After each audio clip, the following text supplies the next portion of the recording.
Meus irmãos, nós estamos numa série de mensagens. Para você que não veio na última quarta-feira, nós estamos falando sobre medos, e o tema dessa série é: faça as pazes com os seus medos, porque nós não acreditamos que possamos superar todos os medos, passar por cima deles, até porque alguns medos são importantes que nós mantenhamos.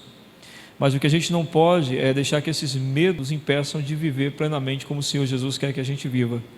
Então, por isso o tema é: faça as pazes com o seu medo, de maneira que você possa conviver com esse medo, e ele não lhe atrapalhe, ele não lhe impeça de você usufruir do melhor da sua vida, simplesmente porque você está sufocado por ele. Então, na semana passada nós falamos sobre o medo da velhice, e hoje nós vamos falar sobre o medo das doenças. Vamos abrir nossas Bíblias, só como um texto base que a gente vai ter como referência. Eu vou expor esse texto daqui a pouco. Filipenses capítulo 1, no verso 20. Filipenses capítulo 1, no versículo 20.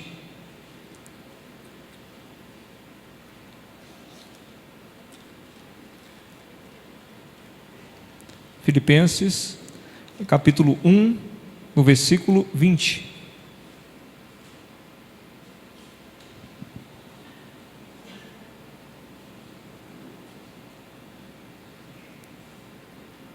Amém? Filipenses 1:20 diz assim a palavra do Senhor: segundo a minha ardente expectativa e esperança de que em nada serei envergonhado, antes, com toda ousadia, como sempre, também agora, será Cristo engrandecido no meu corpo, quer pela vida, quer pela morte. Porquanto para mim o viver é Cristo e o morrer é lucro. Amém? Meus irmãos, são tantas as doenças que nos cercam. À medida que a população mundial foi crescendo, foram crescendo também as possibilidades de enfermidade, foram crescendo o número de bactérias, o número de vírus. E quando estava preparando o sermão, eu fui tentar dar uma olhada sobre o número de doenças que é possível que qualquer um de nós possa contrair, de maneira mais simples. Mas assim, a lista era tão grande e assim, tão assustadora, que eu disse: não, eu vou deixar para lá. Se vocês quiserem pesquisar depois em casa, são muitas as possibilidades de enfermidade que nós temos, muitas. Eu percebo que, na verdade, a vida é tão frágil, que estarmos vivos já é uma graça de Deus assim tremenda, de tanto que nosso corpo é frágil.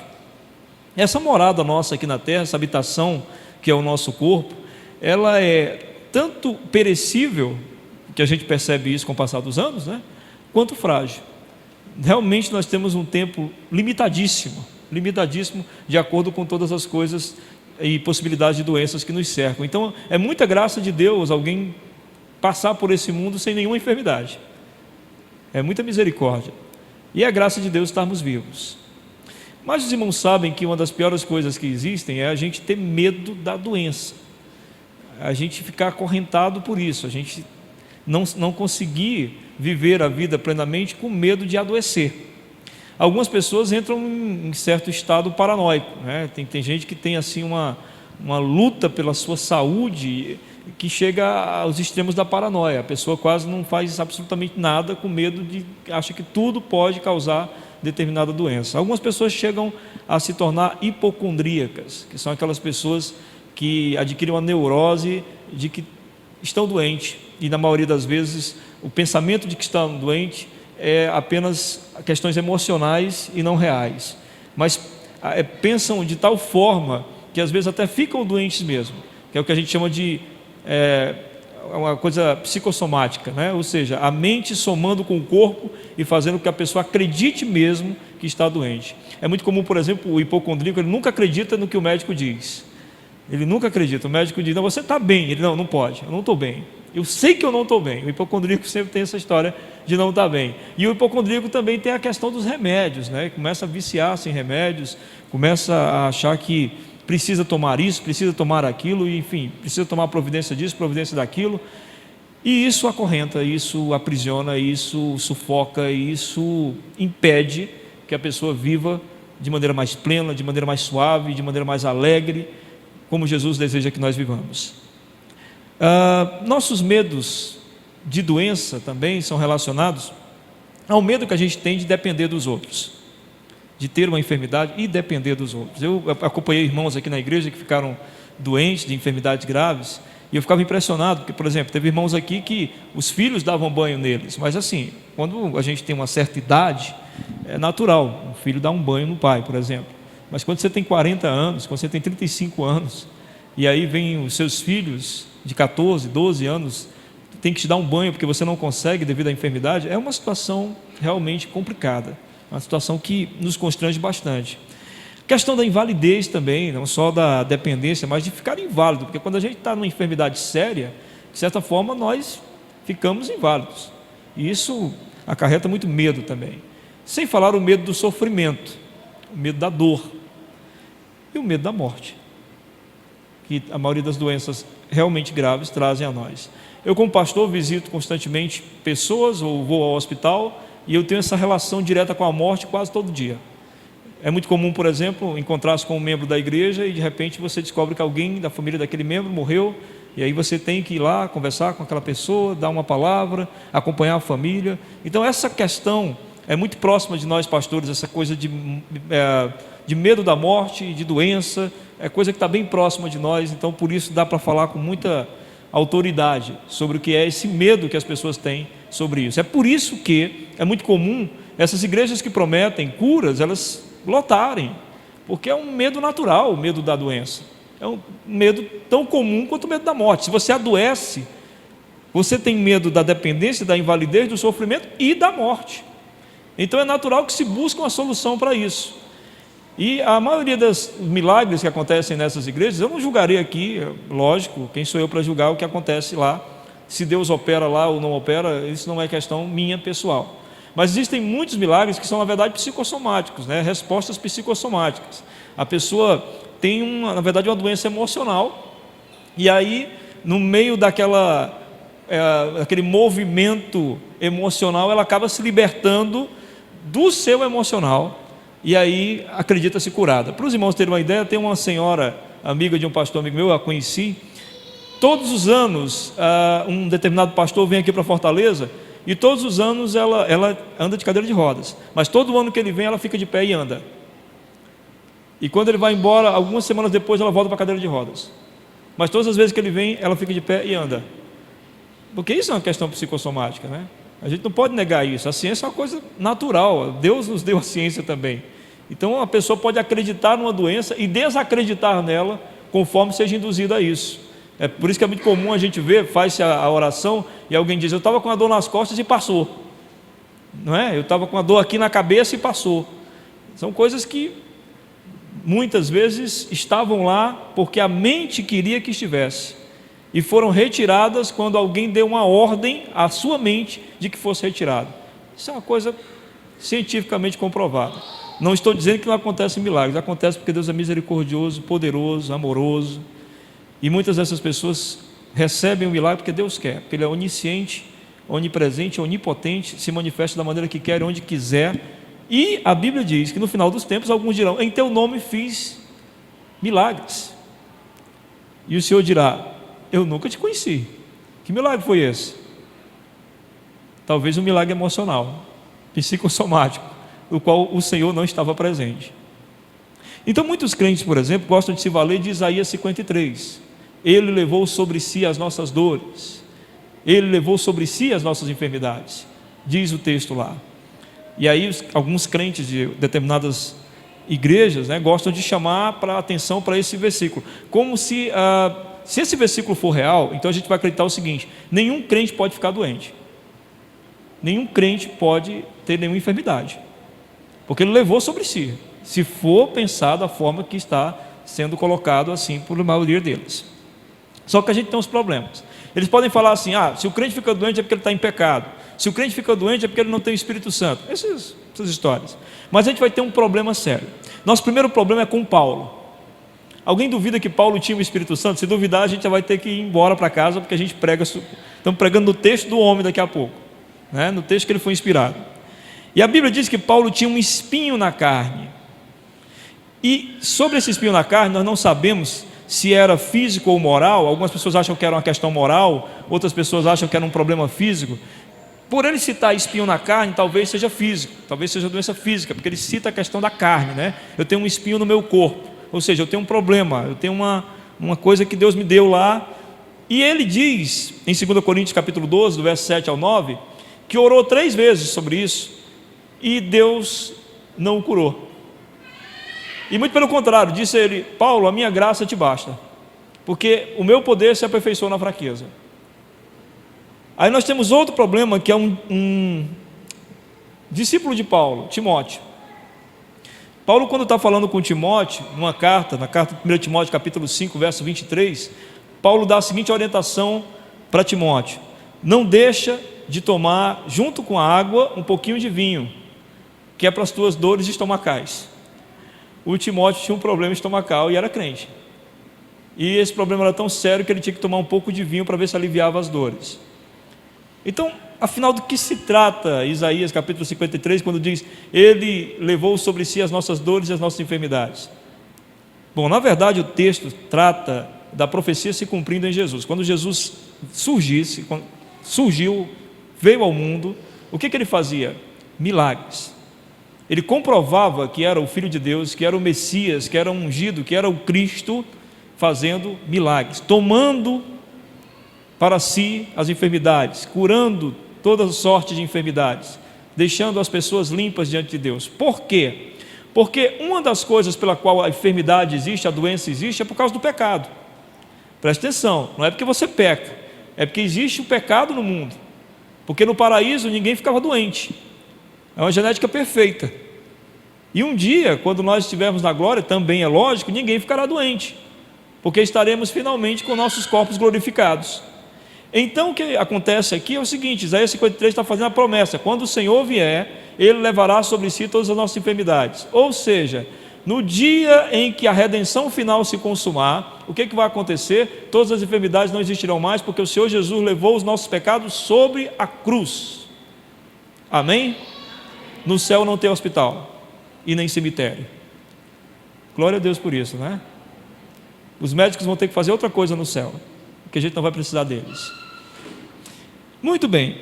Aí então temos Paulo falando em Filipenses capítulo 1, verso 20, que eu queria deixar com você só o finalzinho, que ele fala assim: seja Cristo engrandecido no meu corpo, quer pela vida, quer pela morte. Até agora eu não falei para você como é que você perde o medo da doença. Vamos começar a falar agora. A primeira coisa que Paulo diz é a seguinte: Cristo seja engrandecido. Paulo tomou uma decisão na vida dele. A decisão que ele tomou foi a seguinte: eu quero que Cristo seja engrandecido. Esse é o objetivo da minha vida, ele está dizendo. Eu não tenho outro objetivo. Ele está descentralizando qualquer coisa dele mesmo. Eu falei disso aqui na quarta-feira passada. Um cristão não tem mais sonho. Abre mão de sonhos, abre mão de planos, abre mão de projetos. E é isso que Paulo está fazendo agora. Ele está abrindo mão de sonhos, de planos, de projetos. Ele está descentralizando a vida nele e está dizendo: eu quero que Cristo seja engrandecido. Eu quero mostrar Cristo ao mundo. Eu quero que as pessoas vejam Cristo. Eu quero que as pessoas conheçam Cristo. E Paulo está falando isso sobre 2 motivações. A primeira delas é o amor aos pecadores. A segunda delas é o amor à glória de Deus. Ele diz na sua carta aos Romanos, no capítulo 1, eu não me envergonho do Evangelho. O que é o Evangelho? Que ele diz? É o poder de Deus. Paulo quer mostrar ao mundo o poder de Deus. E ele diz, eu não me envergonho do Evangelho, porque ele é o poder de Deus para salvar os pecadores. Ou seja, Paulo definiu como meio da vida dele, como o que ele quer fazer da existência dele, simplesmente engrandecer ao Senhor Jesus, apresentar o Senhor Jesus, fazer com que ele se torne conhecido pela vida de Paulo, de alguma forma, pela sua mensagem, pela sua pregação, mas ele quer tornar Jesus conhecido. Se nós não tivermos como primeiro princípio de vida cristã esse princípio qual Paulo abraçou, dizer eu quero que Cristo seja engrandecido, a gente vai continuar com a vida centrada em nós mesmos, e assim não cumpriremos o grande mandamento, que é: ama o teu próximo como a ti mesmo, e a Deus acima de todas as coisas. Quando eu amo o próximo como a mim mesmo e a Deus acima de todas as coisas, eu só tenho um desejo: que Cristo seja engrandecido, que Cristo seja revelado às pessoas. Porque quando eu amo o meu próximo como a mim mesmo, eu estou dizendo que eu não quero que o próximo seja condenado como eu também não fui. Eu não quero que o próximo vá para o inferno como eu um dia quase fui, mas fui salvo.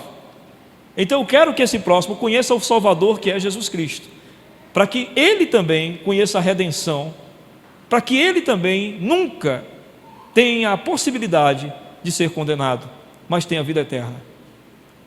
E assim eu estou amando o meu próximo, e assim eu estou glorificando o meu Deus, porque estou apresentando ao mundo o amor de Deus, estou apresentando ao mundo o poder de Deus revelado na cruz de Cristo.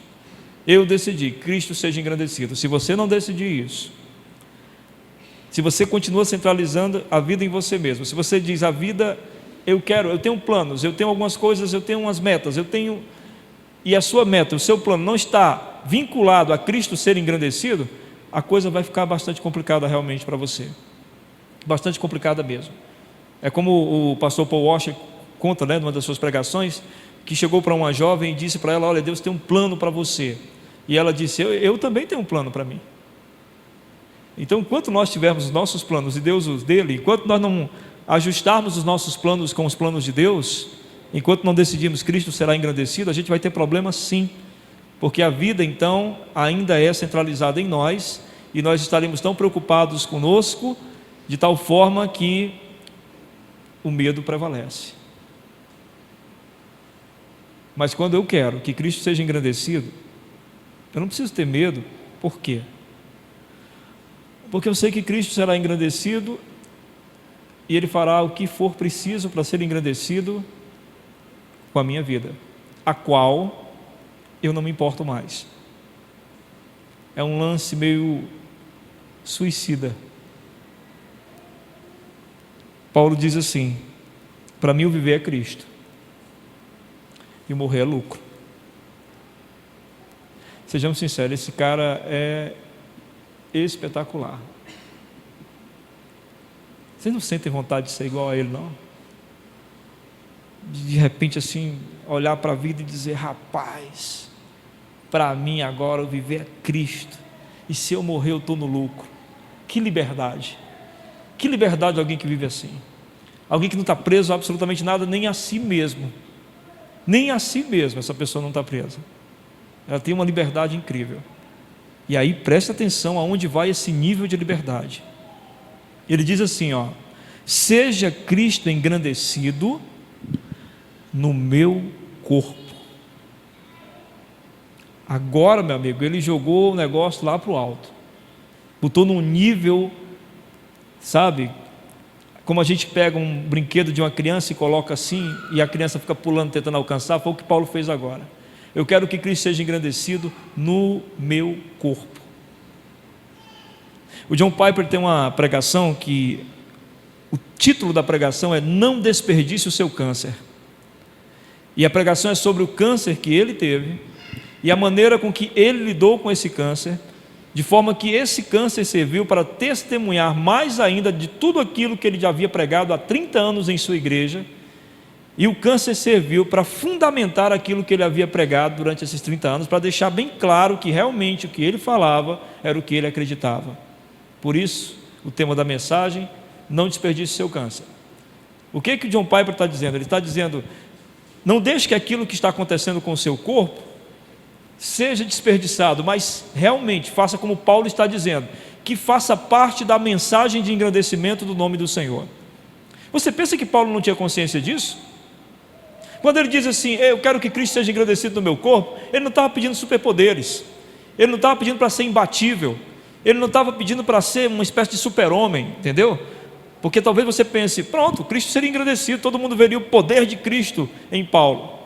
Mas vocês lembram que Deus falou para Paulo que o poder de Deus se aperfeiçoa na fraqueza? Então Paulo tinha consciência de, quando ele estava dizendo assim: eu quero que Cristo seja engrandecido no meu corpo, ele tinha consciência que estava dizendo o seguinte: eu quero que as fraquezas que o Senhor quiser trazer ao meu corpo engrandeçam a Cristo.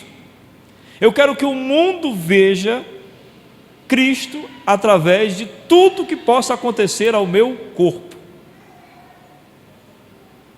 Que coisa, não? Esse homem está dizendo que o corpo dele não é mais dele, que Deus pode fazer o que quiser, desde que isso sirva para engrandecer o nome de Jesus. Enganaram você, né? Disseram para você que seguir a Cristo, Ele ia fazer isso por você, e aquilo outro, e seguir a Cristo é simplesmente se juntar a Cristo. Porque o que Cristo fez? Cristo entregou o seu corpo para ser destruído, para que os nossos pecados fossem perdoados.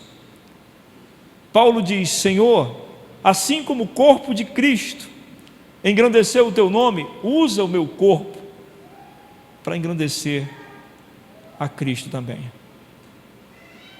A Joni Eareckson, ela ficou tetraplégica com 17 anos de idade. Ela hoje tem 60 anos. No seu testemunho ela diz o seguinte: foram 43 anos de dor, todos os dias, dores terríveis. Ela é cristã. Agora, em 2010, ela descobriu que estava com câncer de mama. O que você espera que uma mulher dessa fale para Deus, ou fale para os irmãos? Ela fica tetraplégica com 17 anos, e com 60 anos ela descobre que está com câncer de mama. Ela podia dizer para Deus: Deus, espera aí, o que o Senhor está fazendo? Deus, o Senhor... Ela deu uma entrevista para um site americano chamado Christian Post, que eu pesquisei essa semana, essa entrevista, e ela diz o seguinte, 2010 a entrevista, ela está curada do câncer, tá?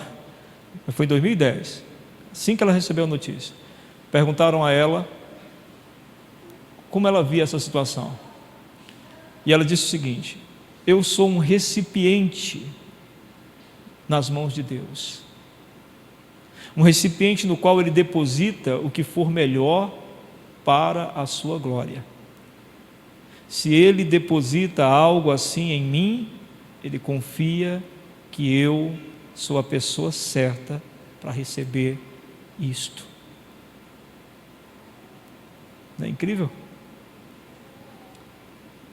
É essa confiança que Paulo tem, que a enfermidade que vier, a enfermidade que Deus concedeu, porque Ele tem capacidade de recebê-la e elevá-la para a glória do Senhor. Para ter essa confiança é preciso acreditar em duas coisas: na soberania de Deus e no seu infinito amor. Porque estaremos acreditando na soberania dele no sentido de que Ele, como Deus soberano, sabe exatamente se podemos carregar esse peso. O que eu costumo dizer sempre: Jó, e somente Jó, podia ser Jó. Deu para entender o que eu quis dizer? Jó, e somente Jó podia ser Jó. Você não vai ser Jó nunca, eu também talvez nunca seja Jó. Por quê? Porque o recipiente que nós somos talvez não suporte tamanho peso.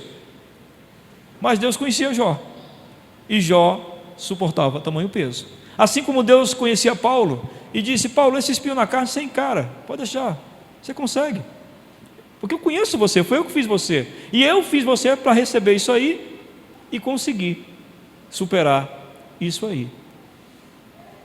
Porque Deus faz o recipiente, Ele conhece o recipiente, Ele conhece o vaso, e Ele deposita nele o que Ele achar melhor. E ou a gente confia nisso, ou a gente acredita nisso, ou a gente abre mão da soberania de Deus, a gente abre mão do amor a Deus, a gente abre mão da confiança em Deus, e a gente diz: não me bote nessa, eu não estou afim. Ou a gente diz: eu quero. E quando a gente diz eu quero, a gente está dizendo assim: eu quero participar desse negócio, eu quero chegar lá na eternidade e alguém olhar para mim e dizer: foi por sua causa que eu consegui perceber o poder de Deus, que eu consegui perceber o amor de Deus, que eu consegui perceber que Deus existia. Porque quando eu olho para Joni Eareckson e vejo aquela mulher feliz, com 43 anos de dor, perdendo toda a juventude aos 17 anos de idade, e conseguindo ir nas igrejas, testemunhar, ensinar a palavra, escrever livros. Quando eu olho para aquela mulher, eu digo: Deus, Tu és poderoso. Eu vou ser bem sincero com os irmãos, eu não consigo muitas vezes ver o poder de Deus naquela pessoa que nunca passou por nenhuma enfermidade, mas eu consigo ver claramente naquela que passa pela enfermidade e mantém a fé. Porque manter fé sem nunca ter sido passado por nenhum momento difícil de enfermidade, eu acho que é uma coisa que não é tão difícil. Mas manter a fé quando você perde absolutamente tudo, Manter a fé, como um amigo meu lá de São Paulo, que era músico na igreja, e de repente surgiu uma doença, ninguém sabe de onde, que ele começou a ter os seus músculos atrofiados e não podia mais tocar, e agora estava sentado na cadeira só ouvindo os louvores, sem poder se mexer de maneira alguma. E esse cara podia ter se revoltado com Deus e dito: me tirem daqui, me tirem desse culto, me tirem desse ambiente. Mas ele pede todos os domingos para ir para os ensaios, ver o pessoal ensaiar, e depois pede à noite para ir para o culto. É um negócio louco. Esse recipiente foi preparado para receber isso. Talvez você diga: eu não sou. Você não sabe. Nenhum de nós sabe. Porque tem uma coisa, a gente só sabe quando acontece. E aí a gente vai e fala: poxa, eu não sabia que eu tinha tanta força para lidar com isso. Nós não sabemos. A fé que a gente tem, a coragem que a gente tem, a gente descobre no caminho. A gente não sabe antes, não.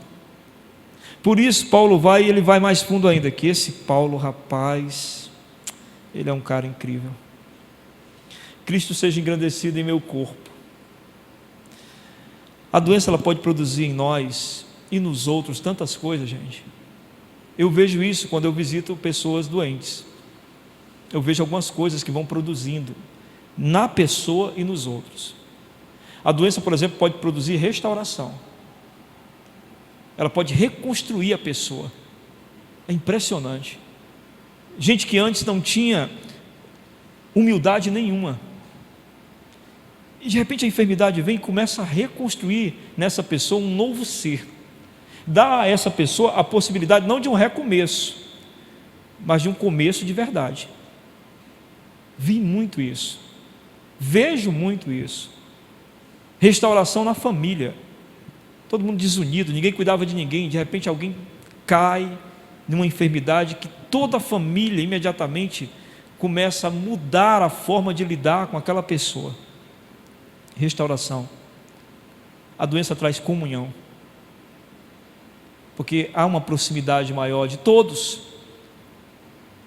De todos. É impressionante isso. A doença traz transformação. Uma enfermidade nos transforma, de uma forma ou de outra. Então Deus tem propósitos incríveis para o engrandecimento do seu nome através da enfermidade. Mas como eu disse, Paulo, ele vai fundo. Seja Cristo engrandecido no meu corpo. E aí ele continua dizendo: quer pela vida, quer pela morte. Eu quero que o mundo veja a glória de Deus através do meu corpo.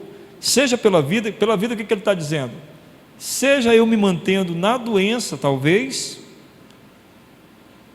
e sofrendo, e as pessoas consigam ver a glória de Deus através do meu sofrimento. É coragem, né? Coragem, é ousadia, mas é muito mais do que isso. É amor à causa de Cristo. Nenhum de nós aqui vai ter essa reverência aqui se não amarmos a Cristo realmente de todo o coração, de toda a força, de todo o entendimento, e amar a sua causa também. Nós amamos algumas coisas aqui na terra e somos capazes de muitas coisas por essas coisas. Alguns de vocês amam seus filhos de tal forma que quando o seu filho tem que passar por uma cirurgia, ou quando o seu filho tem que tomar uma injeção, qualquer coisa que traga sofrimento, eu tenho certeza que você já orou como eu já orei. Senhor, tira esse sofrimento dele e coloca em mim. Vocês já oraram assim? Eu já. E olha que eu tenho um monte de filho, mas todos eles oravam assim: Senhor, tira o sofrimento dele e põe em mim. Esse amor, é essa paixão que deve nos envolver em relação a Cristo, de nós dizermos assim: Senhor, o mundo perece, o mundo não te conhece, as pessoas não conseguem te perceber, não sabem que o Senhor existe, pois Pai, se for preciso, use meu corpo, use uma enfermidade minha. Se a enfermidade vier, não deixe que eu perca essa chance, mas que eu me mantenha firme e fiel a Ti, Te amando, Te adorando, mesmo com essa enfermidade, para que as pessoas vejam a Tua glória. Se a gente não amar a Deus dessa forma, a enfermidade sempre será sofrimento por sofrimento. Vocês estão entendendo o que eu estou dizendo? A enfermidade será sofrimento por sofrimento. Mas se eu amo a Deus acima de todas as coisas, a minha enfermidade será instrumento de Deus, e aí muda tudo. Não é um sofrimento em vão. Eu olho para esse sofrimento e digo: eu sei o que é isso, Deus está trabalhando através disso, eu estou sendo usado aqui, meu irmão, Deus está sendo glorificado. É por isso que isso não é uma coisa dos mártires, isso não é uma coisa dos apóstolos que morreram, entregaram os corpos para que Deus fosse glorificado, isso é uma coisa de todos nós. Deus nos chama para isso, para amarmos a Ele de tal forma que possamos entregar até a própria vida para que o nome dEle seja glorificado.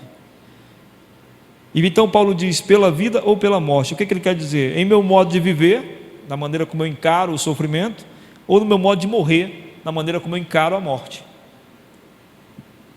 Quando eu entendo que a morte é apenas a minha forma de passar para perto do Senhor. Assim, quando eu estava no seminário, um pastor uma vez falou assim para a gente, ele era pastor de ética pastoral, e ele falou assim para a gente, vocês sabem o que vocês vão fazer agora, quando vocês forem formados? Vocês vão preparar o povo para morrer, porque é isso que um pastor faz. Vocês vão passar a vida toda preparando o povo para morrer. Vocês vão passar a vida toda falando para eles de Cristo, falando para eles do céu, falando para eles de salvação, falando para eles de inferno. Vocês vão preparar o coração deles para a morte, para quando a morte chegar. E eu vi isso, gente. Ah, meu Deus, como eu vi isso de maneira maravilhosa. É você ir contemplar alguém que está morrendo e aquela pessoa transmitir a você uma segurança que eu vivo não tenho. É um negócio espetacular. Eu vi 3 pessoas morrerem no leito de morte, assim, o que eu pude contemplar, o que eu pude conversar nos últimos momentos. Os 3 crentes, todas as 3 tinham uma convicção absoluta de para onde estavam indo. Todos nós aqui estamos sendo alimentados e preparados para isso, para quando o momento chegar, a gente tenha a dignidade daquela morte que glorifica a Deus. E que todos que estão ao nosso redor possam olhar e dizer, morreu com segurança. Eu acho que existe esse Deus mesmo. Quando a gente diz assim, eu sou um servo de Deus, a gente está querendo dizer, eu sirvo para Deus em tudo. Não tenha medo daquilo que Deus lhe dá, sabendo Ele que pode lhe dar, porque Ele mesmo lhe criou de forma que você possa vivenciar o que Ele está lhe dando. Quando eu era adolescente, eu tenho problemas de depressão. A minha depressão não ela é orgânica, ela não é emocional. Até porque se fosse emocional eu estava bem, né? Porque com Cristo a gente está sempre bem, a gente ora e a alegria volta, mas o meu problema é orgânico. Eu tenho que dormir noites de sono, determinadas horas, eu tenho que me alimentar bem. Se eu descontrolo isso, aí a depressão vem. Eu tenho isso desde os 10 anos de idade. Minha família não sabia o que era, e eu vivia com momentos de extrema depressão, até que nos 14 anos eu achei que não valia a pena viver, que eu tinha que me suicidar, que era melhor morrer, porque eu não tinha forças mais para isso. E aí eu ia passando do meu quarto para o outro quarto, e minha mãe estava orando. Minha mãe não era crente, minha mãe não era católica, ela tornou-se crente depois, próximo à morte, mas minha mãe não tinha crença nenhuma. Mas eu passei pelo quarto, minha mãe estava orando, e eu parei para ouvir o que ela dizia, e ela dizia assim: Senhor, cuida do meu filho, se ele nasceu para algum propósito teu, eu quero que o Senhor cuide dele, eu entrego ele em tuas mãos, faça dele o que o Senhor quiser, mas não deixe meu filho morrer assim, sem esperança nenhuma, sem vontade nenhuma, sem ânimo nenhum. Por incrível que pareça, a oração dela falou muito forte no meu coração, e foi ali que eu comecei a tentar buscar a Deus. O que eu quero dizer com isso é que, como Paulo, eu orei e nunca passou. Mas, assim como Paulo também, eu acredito que isso serve muito. Tem o seu porquê. Ajuda bastante. Quando alguém sabe que o pastor dele tem um problema assim, essa pessoa diz: meu Deus, eu não estou só. E essa pessoa pode então buscar ajuda, e ela pode me ouvir, e ela pode, enfim, Deus pode ser engrandecido. Não tenha medo do que possa acontecer com você. Você está nas mãos do Deus Todo-Poderoso, que lhe ama e sabe o que é melhor para você. O câncer da minha mãe demorou uma semana. Por quê? Porque o recipiente dela só encararia uma semana. Esse recipiente não encararia 1 mês, 2 anos, 3 anos, como a nossa irmã Edivânia encarou. Porque o recipiente, que é a irmã Edivânia, glorificou a Deus, engrandeceu o nome do Senhor durante muito tempo entre nós. Como nós vimos a glória de Deus através da vida daquela mulher e da luta dela pela vida. Luta digna. Nunca aceitou ir para determinada igreja porque alguém ia derramar um óleo sobre ela, porque alguém ia dar uma água para ela. Lembro de um dia que ela chegou aqui para mim e disse: ó, pastor, me deram essa água aqui para beber, disseram que se eu bebesse eu era curado. Eu trouxe aqui para o senhor ver.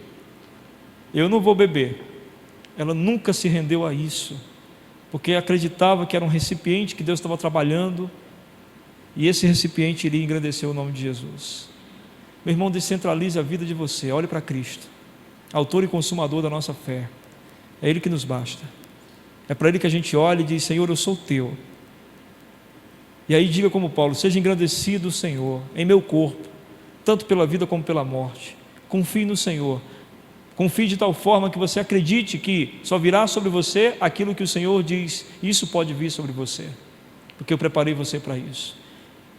E talvez nunca venha nada, porque Deus diz: eu preparei você para que você não tenha nada, porque você é outra história, é outro plano, é outro propósito.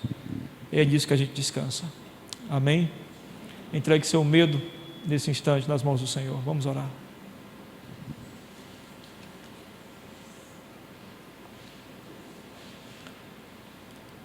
Senhor, nós te agradecemos porque por Tua palavra nós hoje podemos contemplar, ó Pai, os Teus propósitos, os Teus planos, como eles são, ó Deus, e como nós devemos encará-los. Derrama a Tua misericórdia sobre nossas vidas. Enche-nos da coragem e da fé que necessitamos e da confiança de que o Senhor sabe todas as coisas, que tudo acontecerá conforme a Tua vontade. E a Tua vontade, ó Deus, é sempre o melhor para nós. Confiamos nessa vontade em nome de Jesus. Que o amor de Deus, a comunhão do Seu Santo Espírito e a graça do nosso Senhor Jesus Cristo seja derramada sobre todo o povo de Deus, agora e para todo sempre. Amém. Antes de ir embora, fale com o Senhor sobre o que você ouviu nessa noite e Deus abençoe.